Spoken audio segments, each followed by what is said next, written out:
Let's take a look at Mary's visit to go see Elizabeth after getting the news from Gabriel that she was going to have a son. So we had said earlier on that in this section, Mary travels what seems to be alone from Galilee down to Judah to visit with Elizabeth about these events that have happened. When she arrives, the unborn child John leaps in Elizabeth's womb at Mary's arrival, and they reflect together on what God has done and will be doing in their lives. So let's go back to the text. Again, we had left off right there at verse 38, and we're going to now start at verse 39, looking here at this section, Mary's visit to Elizabeth. It says there, the hill country of Judea. Now, we had already talked about how this was not just going down the street to see a friend. This was a significant journey that Mary is about to take here.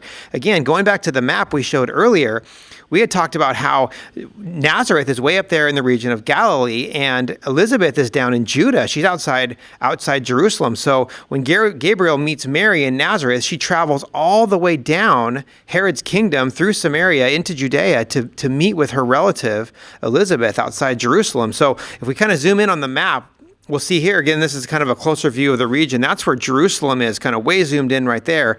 Now, you could see some of the topography a little bit in this map, but if we take a 3D version here, you can see that Jerusalem is in a very kind of hilly area, which would match the description that we get of where Elizabeth and Zacharias live. So you can see Jerusalem there. So maybe this region was where she actually went to. We don't know exactly. It was probably near Jerusalem because of Zacharias's temple service. He had to be close to the temple twice a year, so they probably lived outside in the hill country of Jerusalem. So this is a photo of what the hill country outside Jerusalem looked like. This is likely the region or the area or what it looked like to be at Zacharias and Elizabeth's home.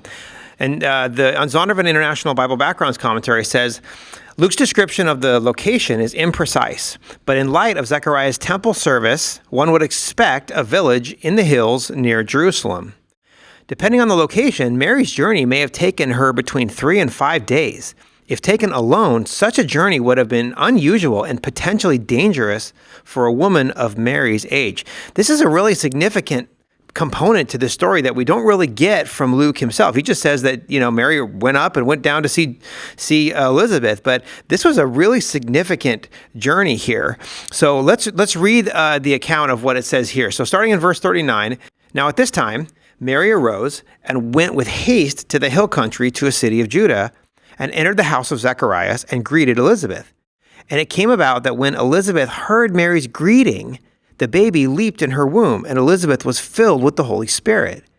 And she cried out with a loud voice and said, "Blessed among women are you, and blessed is the fruit of your womb. And how has it happened to me that the mother of my Lord should come to me? For behold, when the sound of your greeting reached my ears, the baby leaped in my womb. And blessed is she who believed that there would be a fulfillment of what had been spoken to her by the Lord." This is a really significant passage. Let's talk about it for a second. Again, same commentary says, the stories of the births of Jesus and John now come together as Mary sets off to visit her relative Elizabeth. John's role as forerunner and witness to Christ begins already as the child leaps for joy in Elizabeth's womb at Mary's arrival. Filled with the Spirit, Elizabeth proclaims a blessing on Mary and her child, and Mary responds with the song of praise to God. This theme of joy and rejoicing at the arrival of God's salvation is an important one for Luke and will recur throughout his gospel. So let's look back at the text, okay? So now Mary and Elizabeth have come back together, and we see right there in verse 41, as soon as Mary arrived, as soon as she heard her voice and the greeting happened, it says this really important phrase, that Elizabeth was filled with the Holy Spirit. Now, this is important because here in this quote we see it says in the Old Testament, as right here, the filling of the Spirit is often associated with the prophetic gift.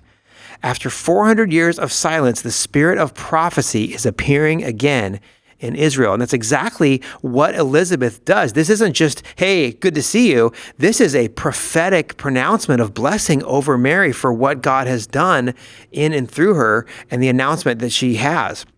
So it's also interesting to know how Elizabeth even knows about this ahead of time, because we have no indication that there was any communication between them, but there must have been, because when she arrives, she's already pronouncing blessing on there. So Let's look at some of the pieces here where it says right there, blessed are you among women, blessed is the fruit of your womb, and blessed is she, down in verse 45, who has believed that there would be a fulfillment of what had been spoken to her by the Lord. So here, Elizabeth is truly acting as a prophet. She's pronouncing a prophetic blessing over Mary as she has arrived with this incredible circumstance of now going to be pregnant with the Son of God. The New International Commentary on the New Testament says this: John, we have been told, would be filled with the Holy Spirit even before birth and anticipate the coming of the Lord. The Spirit enables her, that's Elizabeth, to discern the significance of her baby's movements in her womb and to give voice to her child's recognition of Mary and her unborn baby, of course, being Jesus.